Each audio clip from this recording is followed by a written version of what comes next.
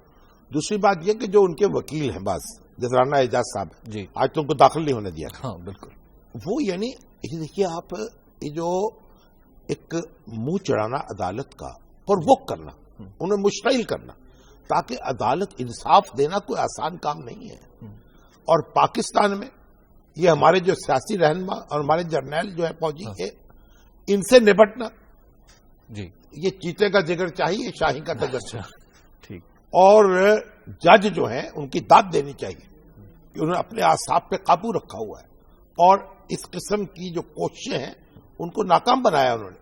اب وہ وکیلوں کا کیا، وہ کھو جائیں، مشتعل ہوں، اس میں کوئی اقدام ایسے کریں جس سے آپ لوگوں کو سمجھے بڑا ناانصافی ہو گئی، تو اب عدالت جو ہے وہ تو قدم پیچھے نہیں ہٹا سکتی، اس کو تو اپنا فرض ادا کرنا ہے جی، اس نے تو انصاف فراہم کرنا ہے پرویز مشرف صاحب کو، چاہے وہ کسی 4 پردوں کے یا 7 پردوں کے پیچھے جا چھپیں، ٹھیک، اب ان کو انصاف ان کے پیچھے ہوگا اور ان کو پکڑ لے گا جائے۔ لیکن شاہ صاحب، سیکیورٹی کا آرگیومنٹ تو اب اسٹیبلش ہوتا جا رہا ہے، آپ یہ کہیے کہ ان کا ویڈیو لنک سے لے لیں، ان کو کیا ہے، وکیل تو موجود ہیں ان کے، ٹھیک، کوئی ایسی بات نہیں، جی، یہ بات یہ ہے سیکورٹی کا بہانہ بنا کر جی، آپ اپنے جرم کو چھپا نہیں سکتے اور آپ اپنا تحفظ نہیں پا سکتے۔ یہ پرویز مشرف صاحب جو ہیں یہ کچھ کر لیں، بڑے بہادر تھے، کمانڈو، اور میں تہس نہس کر دوں گا۔ وزیر اعظم جو ہیں اس کے ہتھ کڑی لگائی، بالکل لگائی، وزیر اعظم کو زنجیروں میں باندھ کر کراچی لے گئے، چیف جسٹس جو سپریم کورٹ کا اس کو محصور کر دیا۔ یہ ایک میٹنگ انہوں نے بلائی تھی ایک بار، اچھا، اور یہ جو ریفرنڈم کے بعد کہ کیا کرنا چاہیے، تو میں نے ان سے کہا، بڑے ایڈیٹرز بیٹھے تھے سارے، کیبنٹ بلاک میں میٹنگ تھی، تو میں نے کہا جی آپ ایسا کریں کہ یہ ہر قیمت، یہ جو چیف الیکشن کمشنر ہے ان پر اعتماد ختم ہو گیا ہے اس ریفرنڈم کے بعد، شاہد حسن خان صاحب تھے نا، جی جی، یعنی چیف جسٹس سپریم کورٹ کے رہے اور اس کے بعد آ کے جناب چیف الیکشن کمشنر بن گئے، تو میں نے کہا آپ ان کو ریموو کر کے کوئی کریڈیبل آدمی لائیے جنہیں اپوزیشن جو ہے جو قبول کر لے، جن کو بالکل، ریفرنڈم کے بعد ان پر اعتماد نہیں ہوگا۔ تو کہنے لگے یہ تو کانسٹیٹیوشنل ان کی جو ٹینیور ہے، تو میں کیسے ان کو الگ کر سکتا ہوں؟ میں کہا جی میں بتاتا ہوں آپ کو کیسے الگ کریں۔ کہنے لگے کیسے؟ میں نے کہا جیسے آپ نے 2/3 اکثریت رکھنے والے وزیر اعظم کو الگ کیا،